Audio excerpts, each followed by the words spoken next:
This party started, so if I can ask folks to take their seat, I would appreciate it very much.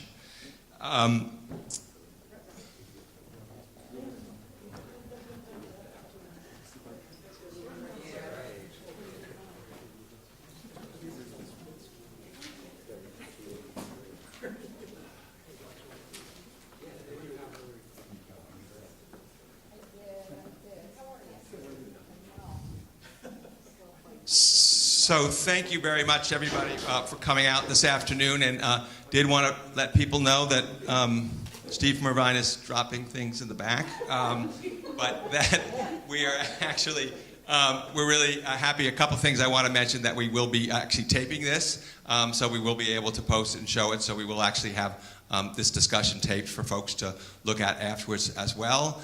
I've talked to all the artists before, and I'm going to introduce them in a minute and ask them to actually expand on that during our discussion. We really do want to make this a discussion about their art, about the artists, and what they're doing, and have you participate in that discussion. So we very much look forward to that exchange moving forward, and also interested to hear what they have to say about each other's arts as well. So we have three of our artists today, and again, if you haven't seen, there are wonderful shows up still at Monmouth in the Pollock Gallery. To my immediate left is Lucy KALIAN, and her show is Swells and Sounding. So thank you for joining us today, Lucy. And beyond that, we have two of the distinguished professors from Monmouth University who have a really wonderful show that's up in the Ice House Gallery called Watersides. And we have Mark LUDAK and Ira Wagner. So thank you very much, Mark and Ira. And folks don't know, actually, it was very interesting. We found out kind of independently that these shows were being planned independently of each other at one point.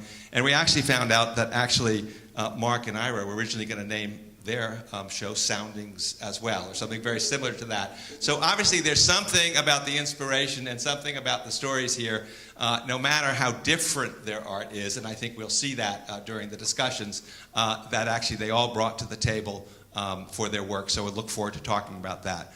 I'm Tony MacDonald, and I'm the director of the Urban Coast Institute at Monmouth University. So my interest comes really from my interest in marine affairs, in the coast, and living at the coast, but also I confess that I'm a recovering art history major from college, so this really brings me back to roots. So I'm very excited to have that discussion. I actually had to bring out my Jansen and Barbara Novak and others used today to sort of remind myself of some of the art that I studied all those years about in college, just to get a little, remind me of some of the context again after having looked at your show. So please, everybody, take in the show. We're going to see some of the slides of their work, but before we get in there, I really want them to introduce themselves a little bit, talk about their thoughts. So I really want them each to tell us a little bit about themselves as an artist, what's motivated them and how they got here today, and sort of start out the discussion with that, if that's okay. So Lucy, if you'll start us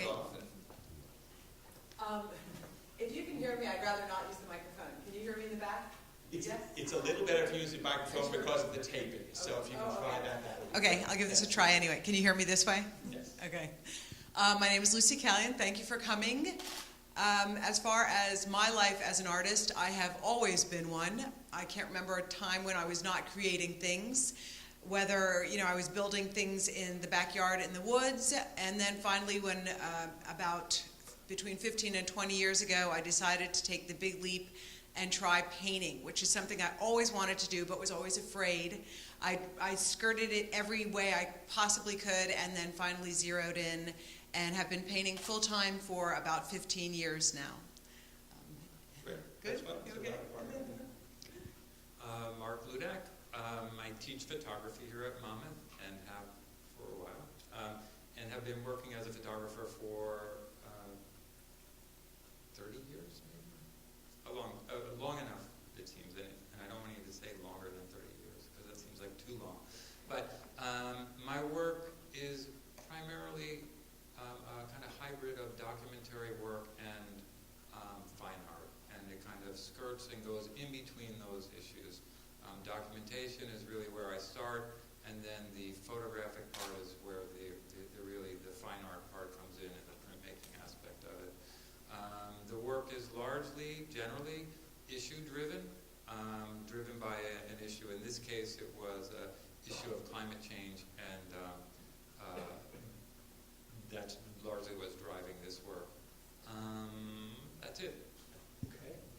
Thanks. I'm Ira Wagner.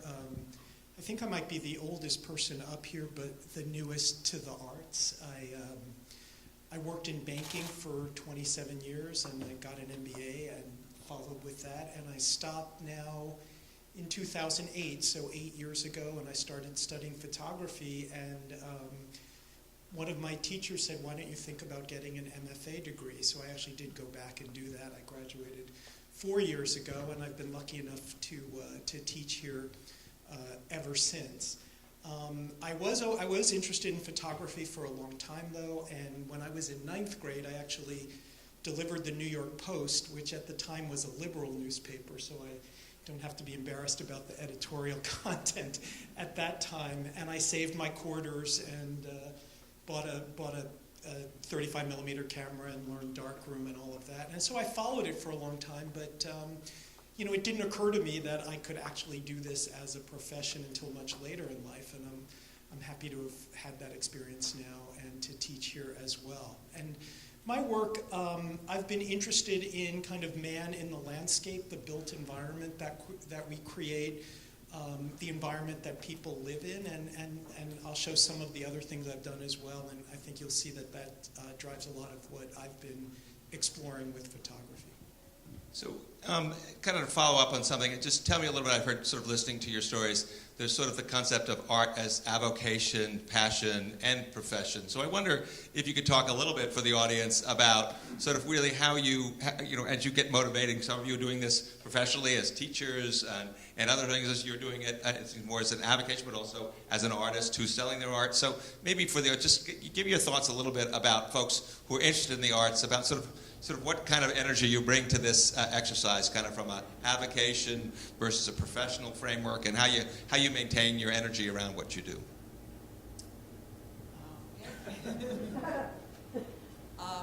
I am not ashamed to say I have never had a lack of energy. If you are somebody who wants to pursue specifically painting and the type of painting that I do, I work in fine detail. I am a realist. I'm a realist in my life. I'm a realist in my painting. I tried doing some quick paintings. Just wasn't me. I love truth. I love beauty. Even when it was not the most popular thing, I still had to do that because that's what I do. That's my own personal truth.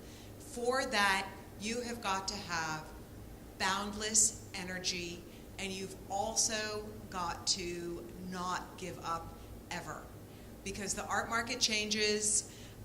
This kind of work takes a long time to learn. It takes a long time to produce, and for some reason it just never stopped me. I was afraid. I'm still afraid. I'm afraid every day I go in front of the canvas. I'm at the easel and I'm afraid, and I just can't keep myself from doing it. I just have to try, and I just have to keep on going. That's it. Mark, do you have any thoughts? Specifically, I guess on Right, hold the mic up a little bit by your face. as a profession, working within the arts, is that the... Just for how your motivations as a professional, as a teacher, as an artist, for its own sake. So just a little bit of thought about how you balance those kind of motivations.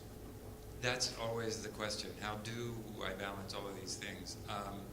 I tend to get involved in 4 to 5 to 6 projects at a time, and currently that is the case. I'm working on 4 to 5 to 6 projects, and then there's the teaching aspect of this, which I take very seriously, and am really encouraged and delighted when students achieve success on their own, surpass the limitations of the classroom. So that's very encouraging. I think I was just speaking with my wife this morning that when I finish a project, there's like an emptiness. And we just put up this show, and the project ended. That project ended, really. And there's a certain emptiness that it's gone for a while. And until that is filled with another project, another way to really get fully engaged, you sort of wander around a little bit. And those times are the difficult moments, really, I think, as an artist, when you're really trying to re-engage with for lack of a better word, a muse.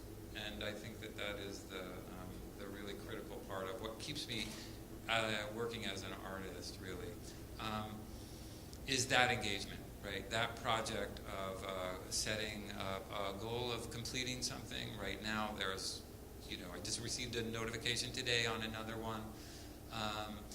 That's the artistic side that one is engaged. There's the professional aspect, which is like any other business, really. Those of us who work in the arts know that it is also it's equally a business, and that requires you to be have all of the skill set of someone who is producing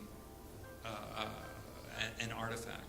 So there's that aspect as well, to be engaged in that capacity, which means websites, all of that. So last night I'm rebuilding a website. So there's such a variety, I guess, of things. Yeah. A couple things, and I'd certainly second a lot of what I heard. I think you, whether it's an avocation or your life's work, I think you really have to feel the passion and commitment to making that work, and that really has to drive you. It can't be about, do people like your work necessarily? Hopefully somebody does, but you have to keep your expectations, I think, probably low to avoid frustration and frankly giving up. A teacher I had recommended a book that I would recommend. It's called Art and Fear. I'm sorry, I can't remember the authors, maybe you know. But it comments about how many MFA students within a year or two of graduating just don't make art anymore. So I think having that commitment and drive, having the projects or the ideas, motivate and drive you, and then whatever happens with it happens. So I feel like that kind of what keeps me going. I feel a bit with my work that, I'm not going to the moon or going to the Sahara, but in my own way, it's an exploration of the world around us. And when I find something that I photograph, it's incredibly gratifying. Any reactions to that? Yeah. In fact, I don't mean to change the format of the thing, but you were talking about after a show is hung or after one project is complete and how that feels. I'm miserable when something finishes. So, and I'm not good with downtime. I've never been good with downtime. So this is my current solution to this. I knew that this show was going to be hung, and I knew it had to be hung at the beginning of September. So in June of this past year, I set up another show for myself, so I'd have another deadline. So 2 weeks ago, as soon as this show was hung, I was already working on the next project, because it's like a death trap to have downtime. So just keep them one ahead of time, unless you don't work well under pressure. I don't know. This weekend I drove to Indiana to cover something, so I took a 20-hour car trip, drove to Indiana for 1 day, 2 hours, and then drove back, just to have another project start, just to have another project started. I have to say that, this is the thing that I really do tell students as well, is unless this is something that you cannot not do, you're in the wrong field. Right. Because as Ira said, if you're not doing this solely because you have to do it, you really are compelled to do it. There's no other word other than that. You are compelled. You're really driven to do it. Because all of the structures, the societal structures that support so many other areas don't support artists as individuals. Right? We are really out there on our own in so many ways, right? From financial to emotional to social. There's so many ways that you as an artist are really out there on your own. And you really do have to be self-determined about it. And trying to get that across to younger students in there, that don't look to me for this validation continually, because once you leave the school, that validation is non-existent. And you have to be self-validating, and that's, yeah.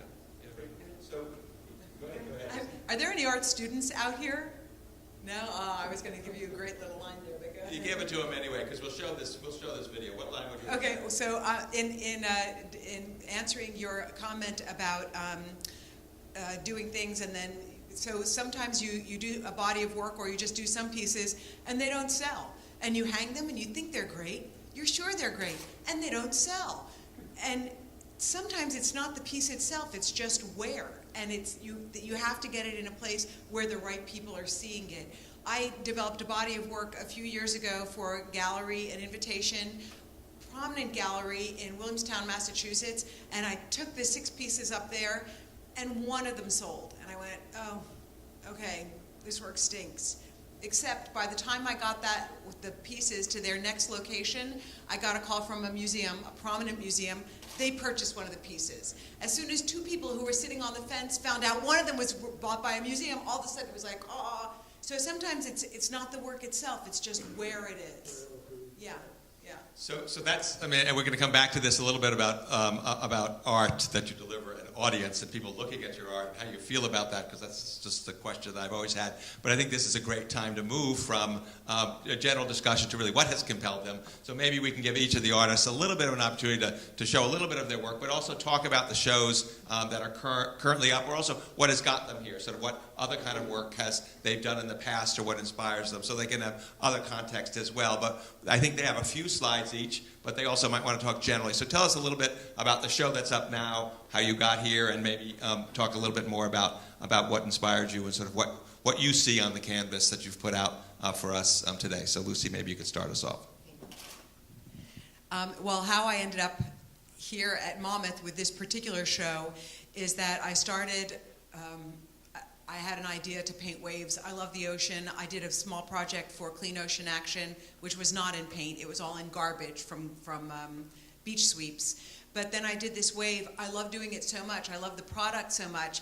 I thought, I've got to do another one. So I just started painting waves, and all I thought is, there's got to be a place, I've got to find a place where I can hang these. And then I got a call from Vaughn. I think actually you found me in LinkedIn or something, and she asked me if I was interested in doing a show, and that there was a spot in September. And I said, well, actually, I've got these waves that I'd like to hang. And she said, bingo, there you go. So here we go. And it turns out that was the theme of the month. So what else do you want me to do? You want to show a few of your pictures or images, or talk about what you get to, or just want to talk about some of the images that are there? Whatever you want to do. I'll just very quickly run through. I was trying to do all early classical work, just learning how to paint, and then the larger format that I've been working on recently started because my husband and I were on our way to visit somebody and got stuck at the George Washington Bridge, as everyone does. And so I was staring out the window, and my husband was grumbling about the traffic, and then it started to lighten up, and he goes, oh, thank God. I said, no, wait. And he said, what, are you crazy? I said, look at this. This is beautiful. And so before you know it, I embarked on a short series, maybe, how do you move this on? Should work. If not. I did, maybe not. We could just advance the picture. Sorry about that. So I started a series of bridge paintings, and I only got about six of them done. I'm not going to show you 6 paintings, but just a few of them. So this one is, the first one was from George Washington. This is Delaware Memorial Bridge. And then the next one, I think, is from the Tappan Zee Bridge. And so that's just 3 of them, and there are some more. I mean, I don't even own most of these. They're all oil paintings. Oops, go back that way a little bit. Anyway, but the thing is, anytime I finish a series, I know that I want to go back to it, because there are so many other, you go across. I thought it would be a lot of fun to go all around the country, drive over. So many of the bridges are being currently rebuilt. So it would be a lot of fun to go through. In fact, right now the Raritan Bridge is being lifted, and I have an appointment to go on a tour of the Raritan Bridge. It's just, it's for the Bayonne Bridge. So that's one thing. And then the other is I'm curious by nature, and a lot of times when I'm working on a project, I find things out. I ended up going to the Roebling Museum. They gave me a tour. I got to see a lot of the parts up close, because if you're driving by in a car, you can't see them. Then another thing I worked on for a while is bubbles. You can go through. So a lot of my paintings, one of them that's in the show now, have had bubbles in them. Typical metaphor in old art, but I ended up doing a lot of work researching bubbles and the color of bubbles, and it turns out that they start out red, right before they pop, they turn blue, even after that, they're black. I mean, there's just so many things to learn. Keep going. And then the bubbles led me to more classical realism. And so I would set up a lot of props in my studio. I work from life, and so this is just a sample of the stage that I set up, and then the initial drawing that I do. And I do the old thing with the old artist thing and measuring and all that. I draw a drawing, transfer the drawing onto my canvas, and then I start painting. So I just have a couple of those images in there. So all my still life work is done from life. I set up props, and I stage it, and then I paint it. You can keep going. You can keep going, yeah.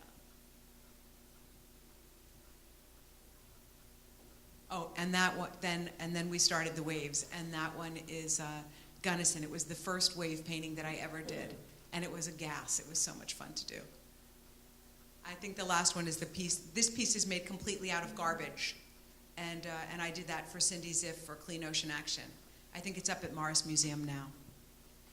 So tell me a little bit more about the wave painting. So in that case, do you also work plein air? Are you out there working, or do you take a picture, or how do you? Tell me more about your wave paintings. How that work? Okay. Everything. I go out there. I sit. I watch.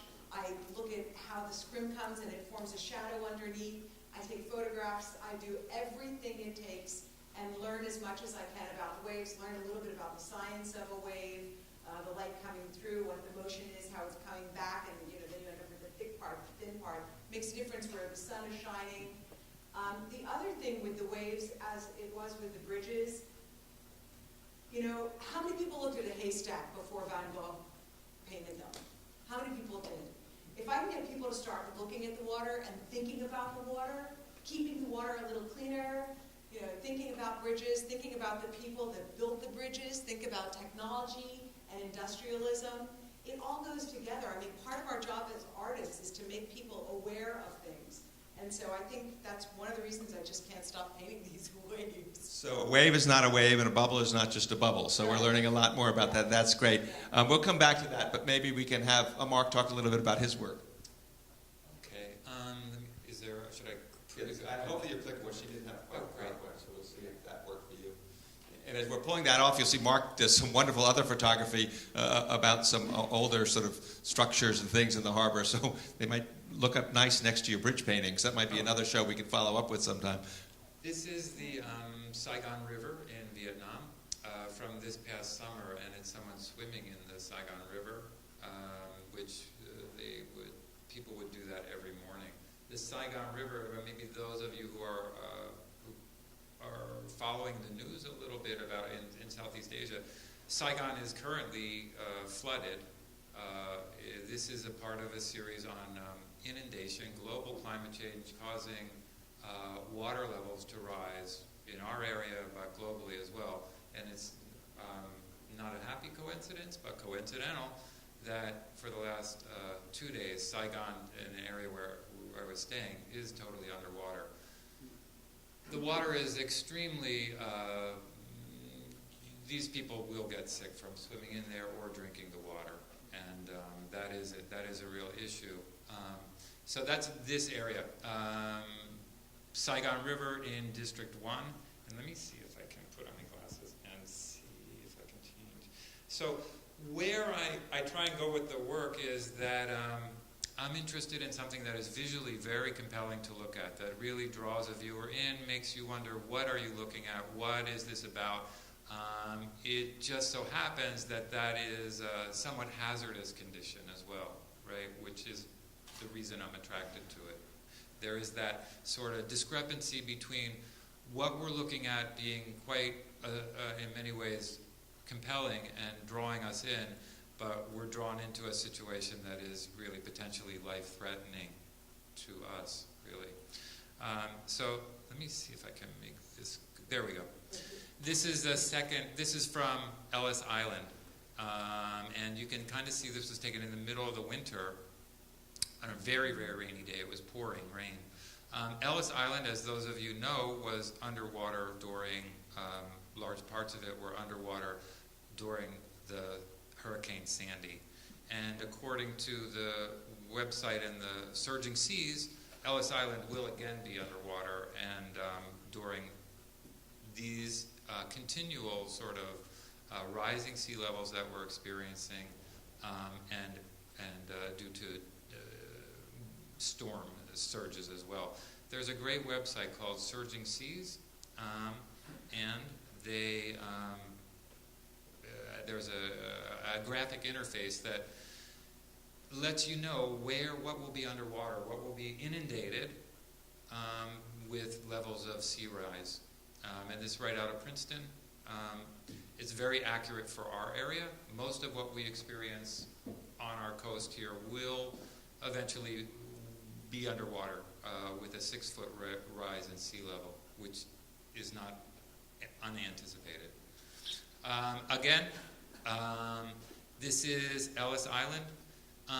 In the images, I'm trying to make them abstract and the island so that we kind of see it as something that's really vulnerable to water, and that's the way that I'm trying to present this. Parts of Ellis Island now are still have not been repaired. Yeah. Let me see if I can go for there. You cannot see this, but you can kind of see the Statue of Liberty. This is also from the Statue of Liberty. Liberty Island was also large parts underwater, and will be again. The Saigon waterfront, this area probably right now is underwater. The one thing that I really do think is important to realize is that if you see in the horizon, there's all new construction, mega construction, big development along the waterfront, because the waterfronts now are key real estate. People want to live along the water, right? These are key real estate areas, key development. Lots of money in being invested on the Saigon waterfront. It is probably, I had to think that most of it is underwater today. Most of this is underwater. So that means the new high-rises that are there, the ones in District 2 that are further down, which is a major area, all of those areas are underwater now. A person sitting on the dock there. People swimming in the ocean. There was a major release from a Formosa steel plant on the ocean that closed all fishing in Vietnam for up to a 20-mile radius of the site. So yet people still in the water swimming. A flooded out area after a typhoon that was 2 to 3 years ago. The area still hasn't recovered. This is just one of that series. This is from Raritan Bay, and this is where really I got started in here.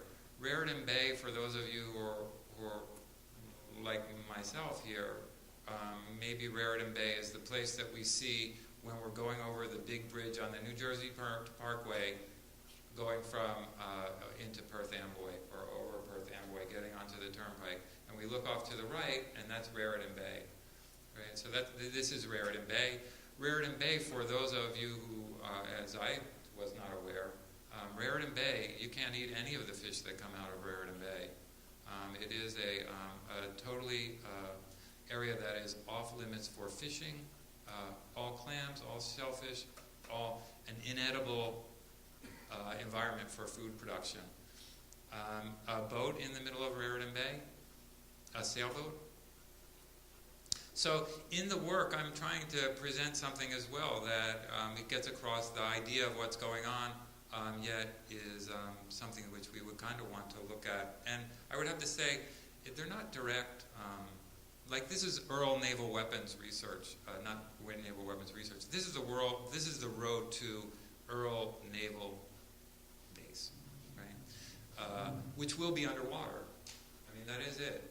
That's the road that gets out there. That will be underwater. So there's a lot in here that goes along in that sort of, it's not a literal, but a trawler in heading out from Raritan Bay. This is Raritan Bay. Quite beautiful, stunningly beautiful. Again, a casino. There's the bridge that I was talking about that goes over, that most of us probably have been on.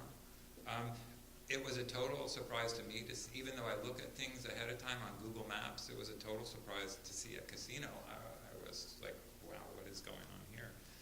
I think that's it. Yeah, that's it for everything that I have. Great. Thanks. We'll kind of transfer to Irene, so then we'll come back and have a discussion. Please think about questions you want to ask each other, but I'm certainly hearing it's funny you anticipated some questions. I mean, at the Urban Coast Institute, we're looking at environmental policy, we're looking at management, we're looking at the kinds of issues, and one of my later questions was, to what extent does your art have a social element as well as an aesthetic element? And it's clearly coming out for all of you that that is a motivation, even if it's not immediately apparent in the picture, that the aesthetics may draw us in. And then once we get inside the picture, maybe we start thinking, asking other questions, learning other questions. So it seems very much that seems to be part of all of your art. So that's really very exciting for me, who is looking at how do you change people's behavior. And to think that maybe it isn't all hard natural sciences, but aesthetically and artistically it's a way into people's motivations and behaviors as much as any detailed scientific study is. So it's really, really exciting to hear about. So Ira, you want to talk about your work? I think your comment actually is a lot of what's on my mind in this work, and I've written artist statement after artist statement for this, but I think I've arrived at a tagline that I like, which is, what would you do to save your house? And I think that kind of makes this a more universal project, because it's a question that people all around the world are dealing with for different reasons, of course. And some is weather, some is climate, some is unfortunately war. But this is something that each person has to react to, and the concept of home is really basic to just about everybody. And so I began this actually after working here, and my family, we do have a house on the shore, so like a lot of us here, I'm sure we like the shore. And I began to explore what I could do with it in photography, and the summer of 14, I think after Hurricane Sandy, I saw the first one of these houses being lifted. And I thought, wow, that's really peculiar and kind of an interesting structure. It was slow to get going because of the bureaucracy and the insurance issues and permitting and things like that. So it really accelerated more over the following years. Really, right now, it's still happening quite a lot. But I began to explore the shore and look for these houses in the process of being lifted or near finished. And what struck me, the range of things that struck me here are, at times, the size of these houses. So some of these are 20 by 20 bungalows, maybe 400 square feet, that are being lifted up in the air, and you think, is this really worth it? But it is somebody's home. I talked to people that they owned it for 50 years, and they just had to preserve it. I was interested in all of the little details and the curiosity that you see, like this house being lifted. There's the arbor there in front. That is where the front door used to be, and it's still, they managed to lift this up and leave that in place, and the people left their window boxes in place while all of this is going on. So, I think it speaks to what is important to each of these people that have to go through this really difficult process. Here's one in the early phases, and again, I feel like at this point it almost speaks to the situation of all of us along the shore, which is maybe life generally. We're all perched on these very insecure-looking supports that we build up to try and make our way in the world. And I find it at this point like they're perched on a Jenga set, and it's amazing that it even continues to stand. And again, the size of some of these. In terms of what's going on, everything from those small houses to mansions in Bay Head and Mantoloking, being lifted. So the prospect of lifting these huge structures and some of them are then shifted forward and shifted back. So it's a huge undertaking. And again, here a lot of the places that had the worst time on the shore in Sandy, in any event, are not right on the ocean, but on these kind of lagoon developments on the bay. And this is Mystic Island, which I'll show you sort of the crossover into practical studies in a minute. But again, that this is just rife for being ruined the rising seas. I think it also speaks to how do people assess, risk? I mean, does this really make sense to put so much money and effort into this? Will this work, or is there just nothing else you can do? So again, some of the details, like it may be hard for you guys to see up here, but on the right there's just kind of a peculiar little shrub that was left in place. So, somebody asked, why do you pick these houses? And it's usually, kind of something about the structure. I also was interested as an artist in the uniqueness of the light that is here along the shore, and I tried to pick times and incorporate that as well. And this is a report that was done by, I think, a graduate student at Rutgers about what to do with Mystic Island, and he's studying buying out all the people and having them leave, actually, and he saw this on Instagram and asked if he could use my picture for the report. So it kind of crosses over into at least maybe getting someone to read it. I'll just show a couple of things quickly about like some of the things that affected me and I thought about. And I think I had a lot of interest like this in the man-made landscape, but I think by studying I found that this was just a huge body of work. And this was a film that I'd recommend. I show to my students. It's about Edward Burtynsky's work called Manufactured Landscapes. And it's a really good film, I think, and shows a lot of the issues together with great photography. And this is an Edward Burtynsky album. I'll jump ahead a little bit. These are some of the people that I've thought about, that I've learned about over the last few years.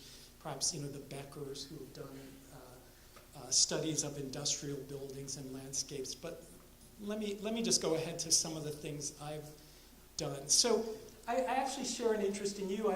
I commuted for 25 years into New York and went through the Meadowlands, and I thought all of that industrial, highway landscape was really interesting. So this is one of the first things I did when I went back to study photography, is explore the Meadowlands and find every last path to get views like this. Here, I walked across one of those metal bridges. I think it's Route 7 off the Holland Tunnel to get that view. This is the Passaic River. So I think, so I've been exploring the industrial landscape in New Jersey. Some of the stuff I skipped over is kind of the background on industrial landscape, which rarely is here in New Jersey, and I kind of thought, gee, this is right in our backyard. This is the stadium in Paterson that's been abandoned. It was actually where the Black Yankees played in the 1940s. So looking for things like that.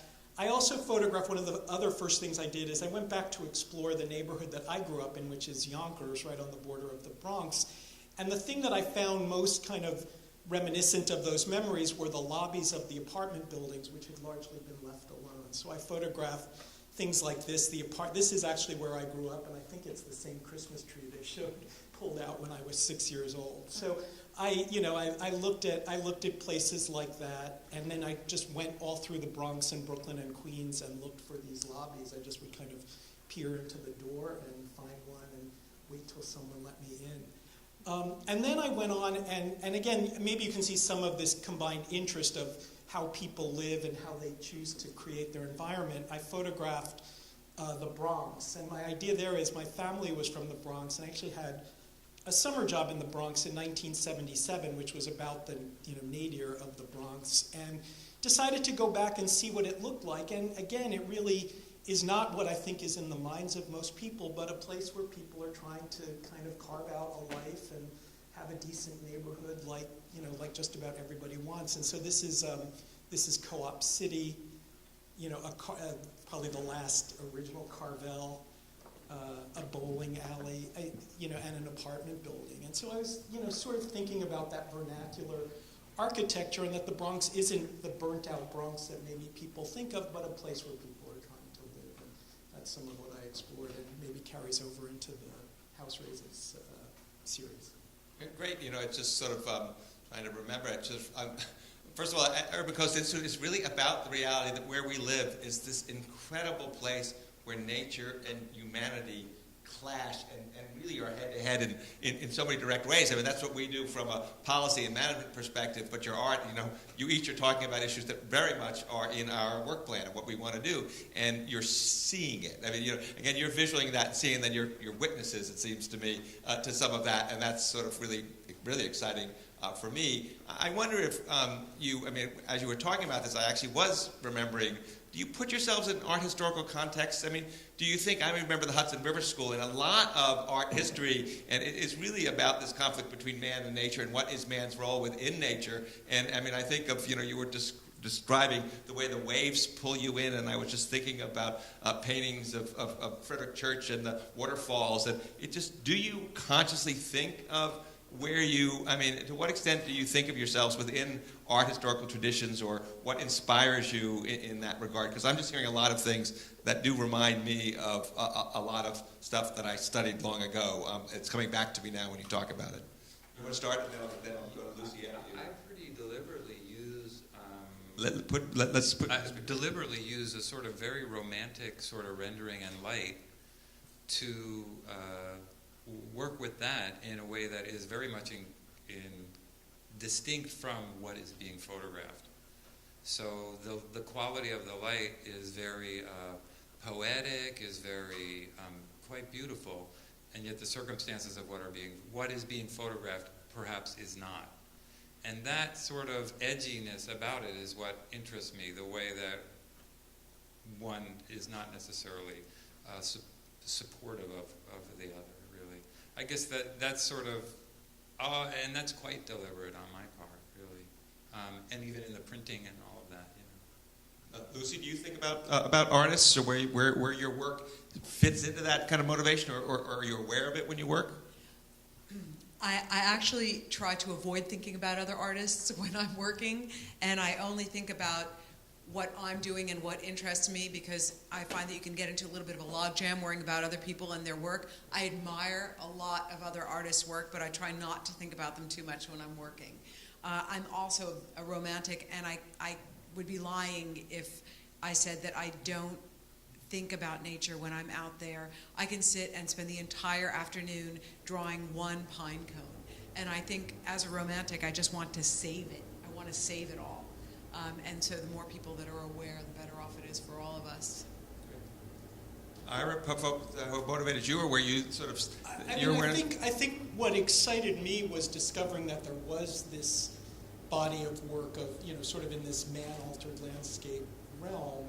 I don't want to say I ever set out to copy any of it, but I think just that this was something to explore, and I feel like I did it in my way with things, taking it to different places and my own observations and thoughts about it. I agree with Mark. I mean, I think still using all the qualities of photography, of light and color and things to bring to bear on the images you create, though, is very important. I wonder if you could talk a little bit about sort of this experience in this show, particularly you say you move on, you think about your next thing. When you have a specific show around an issue, do you take something particular away from it? Is something, were you surprised during your exploration as you were doing this about something that sort of made you think about either work you've done in the past or something you might want to explore more in the future? I just wonder what the experience is as an artist when you work on that. So I wonder if there's anything particular from this work that really focused on you. So I don't know. Ira, you have the mic over there, so any thoughts? Well, I do think, I've photographed those houses for 3 years, I think. And I've in May, I think I made one last trip. I drove all the way to Cape May and back along the shore to find any last house or community that I may have missed. And I'm sure, I know there's more happening, and I bet there's another house that I would love to add to my collection. But I actually do feel like the show kind of got me to a completion point. I think I've explored that topic in this way for the time being. And I do have some other things kind of to continue with, but it's really the first thing that I've done from start to finish since graduate school, which has been a really a wonderful experience and a learning experience in terms of what Mark said. You're no longer showing it in critiques or you know, you just have to work and try and put it together and make it the best that you can, and really that's largely an independent process. I guess for me, one of the things that came out of this was how drawn I am to water, that I see that has been a recurring theme in all of my work. There's always, I'm photographing by a river, photographing by the ocean, I'm photographing, it's always related in some way. So I think really coming out of this was recognition of that. Like the next, one of the projects that I have planned is to photograph the Mekong Delta. So that's, which I didn't even think of it in terms of water, but it very much deals with another water element. I think I'm very curious about it, and we'll continue to focus on what's the impact of rising sea levels in our region specifically, and the more research that I do into that, the more frightening and a little bit alarming it is, because of all of the heavy industry that we have in our water areas, which once flooded, that could be a real problem. As somebody who deals with, in our art department, in our studio environment, who is someone who deals with many of the issues related to toxic materials, one of the things that we see when we go towards the water areas is that the watershed areas were the regions where most of the really problematic industries were located because of disposal. And so cleaning those areas up is a real issue. I think for me, seeing that and seeing how much I love those areas, I really like wandering around in those areas, just physically wandering around in them and exploring them. How we really need to make these, we need to clean it up and preserve it, really. That's for sure. So photographically, I think if I'm able to record that, make people think that these are important areas by looking or appreciating the photographs, that's a small contribution that one can make to that effort, really. Lucy, anything you took away particularly from this work? When I have 4 children, when they were younger, I wouldn't allow them to swim in the beaches in Seabright. It was so filthy. There was so much garbage, a lot of syringes, a lot of all sorts of things. And so we, for 3 weeks every summer, would leave and go to Cape May. And we would rent a house there so the kids could get the experience of going to the beach every day that I did. So when I had an opportunity to do something for Clean Ocean Action, that's when I did the garbage mural.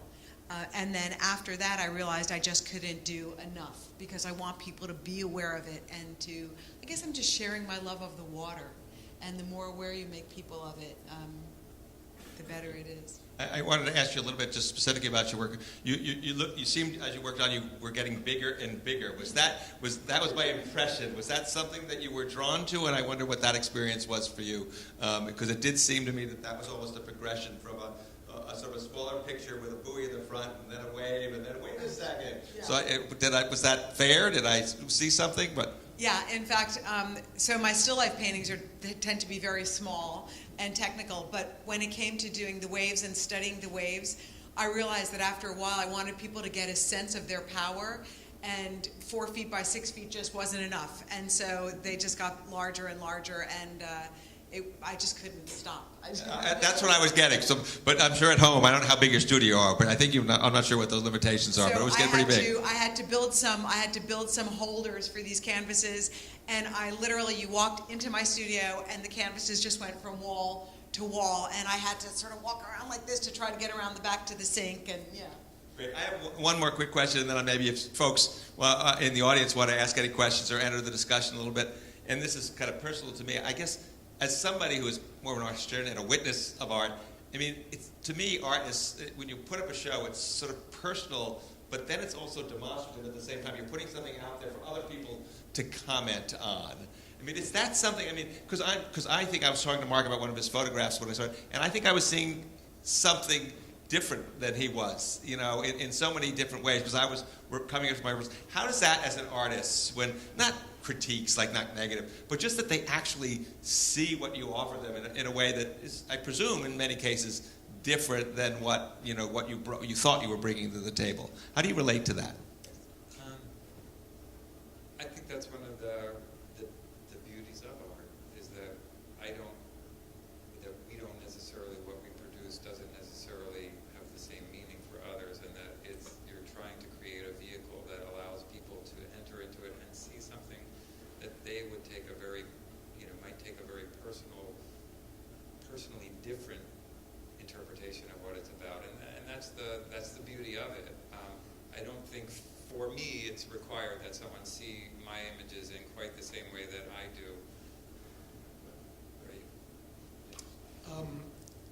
Yeah, I mean, you don't know if anyone's going to appreciate it or what they're going to say about it. Certainly, if you speak with someone and they see something unique, it's a wonderful experience. I think when I had some of those lobby pictures on display, and someone said to me afterwards, "I can smell that place," and that was my grandmother's house, and that was, I mean, that you touch somebody, and Right. that's really special. The people are making a connection with what you're doing.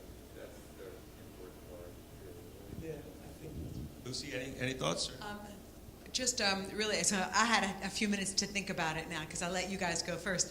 But for me, really, I think that I have my own reasons for painting things, but I have learned over time that once I've done the painting or whatever the artwork is, once I've done it and it's hanging, it's sort of out of my hands, and then I'm giving it to the viewer, and they are free to interpret it however they'd like. Anybody from the audience have any questions or observations from the work? Hopefully somebody's gotten a chance to look at these. And if you haven't, please make sure you do go see the show. So anything from the audience? Nothing? Yes, in the back? I think we have a mic coming your way. So You can't hear me from there? Or? let's put it on the mic. Would be great. Thank you. I guess I'm just curious for the two photographers and then also for you. Well, I guess I'll ask you first, do you only work in oil paintings, or is it just preferred, or? I actually work in a few different media, but for this show it was all oil. The show that I'm about to do is going to be all graphite on paper. So I just work in a few different things. I don't do watercolor. Oh, okay. And for the two photographers, do you edit your photos, or are they just raw? Or I'm just curious because they're very beautiful. And I wonder if that's just what you're seeing. In terms of, do we work on them in Photoshop or? Yeah. Yes, I'd say probably both. I specifically work in a program called Lightroom, and keep the edits because the work is sort of documentary in nature. I don't add or subtract things from what I photograph. So that part, but the color and everything that can shift a little bit, and I work on them in that way. My goal is really to present something as a print. That's my goal. There are many ways to present images, photographs on the screen, etc. But the way that I really prepare is for printing. So that is the best way to look at the work. Yeah. Yeah, similar. I mean, I these were mostly captured with film, but then I scan the negatives and do work on them digitally after that, and they're digital prints. I guess to me, I'm presenting the way I think it looked at the time, but I can also see that I think I have a particular way of seeing color and light that I probably move it into that direction. It's a little bit soft and muted, so. But I feel like it's trying to be a natural presentation of what was there at the time. Anything else? All of your work is very inspiring, and certainly the awareness of the environment is something to applaud and keep on going. I was wondering, how did you, I think that art comes from within, and I often wonder, how do different artists come to the point of actually kind of making it to the public eye? And were you self-taught? As I think that one of you have an MFA.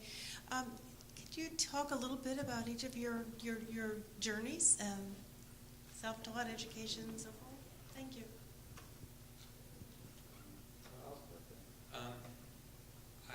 I started with a camera when I was about 16 or 17, and it was sort of something that I liked to do.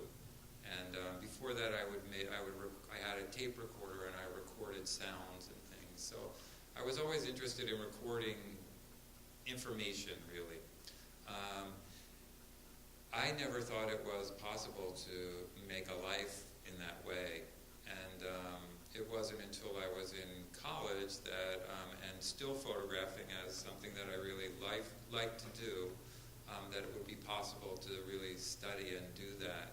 It wasn't until my third year in college, studying religious studies and philosophy, that I made that jump to really commit to studying art.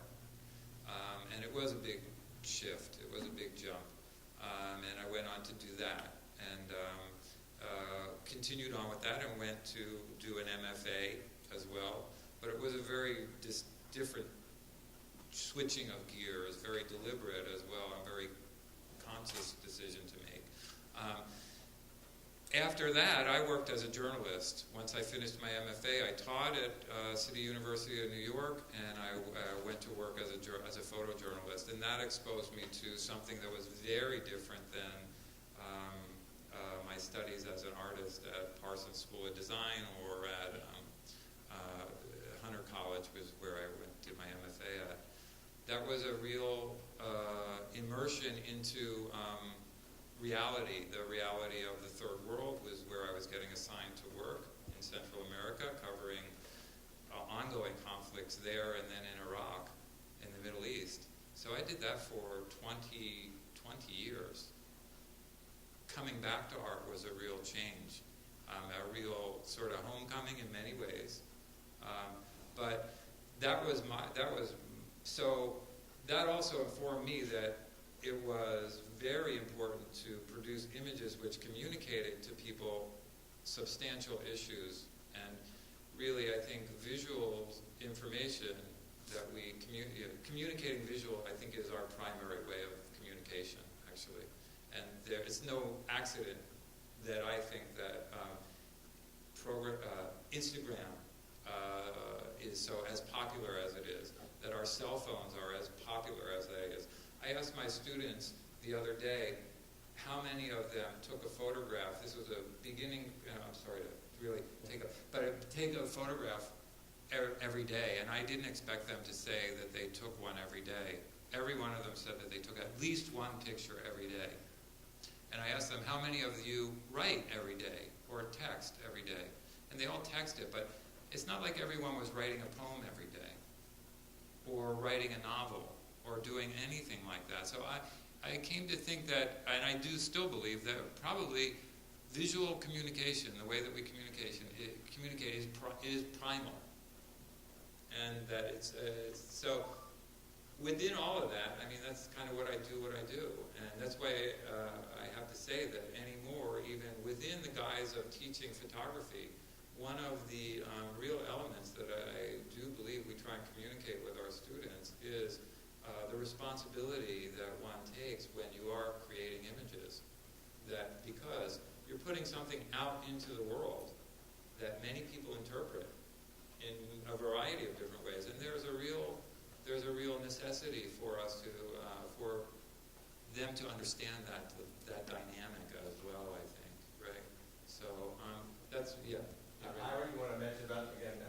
Well, I did get an MFA. I think that's almost secondary, though. I think this probably won't surprise anybody, but as a young kid, I loved architecture and looking at blueprints and going to the library and taking out books of buildings being built in modern architecture. And in college, I actually studied urban history and urban planning.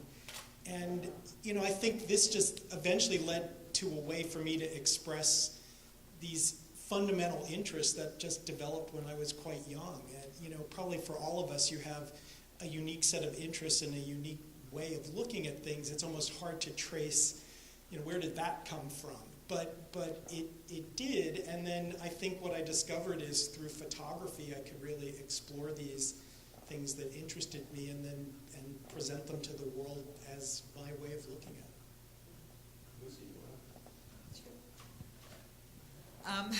I think I started probably started as a business major, went from a business major to art history major, went from art history to architecture major. So I had a bumpy road before I finally zeroed in. I studied with a lot of different teachers, finally found a home at Grand Central Atelier, which is now in Long Island City, Queens. It used to be in Manhattan. And it's really a lot of hard work. I think that the main difficulty is that in order to do what we do, you have to spend a lot of hours alone, which is fine, it requires it, but in order for your work to be seen, you have to be out in the public. So you have to balance those two things. You've got to work as much as you possibly can, but you've also got to take time to be out and to see people. And you also need the camaraderie. My famous line is, leave me alone, I want to be alone until I'm lonely, and then I'll be out.